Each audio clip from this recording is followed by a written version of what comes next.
జీవితం అంటే విసుకొస్తుంది కానీ ఓపిక పడుతున్నా.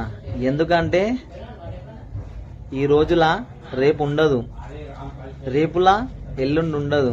ఏదో ఒక రోజు మనకంటూ ఒక రోజు ఒక మంచి జరుగుతుందనే నమ్మకంతోని ఎన్ని కష్టాలు వచ్చినా ఎదురెళ్ళి జీవితాన్ని ముందుకు నడిపేయాలని ఒక నమ్మకాన్ని నాకు నేనే తీసుకొని, నాకు నేనే ధైర్యం తెచ్చుకొని, ఎవరెన్ని మాటలన్నా పట్టించుకోకుండా నా లైఫ్ నాకు నచ్చినట్టు నేను బ్రతకాలి అంటే కొంత సమయం పడుతుంది. దానికోసమే వెయిట్ చేస్తున్నాను.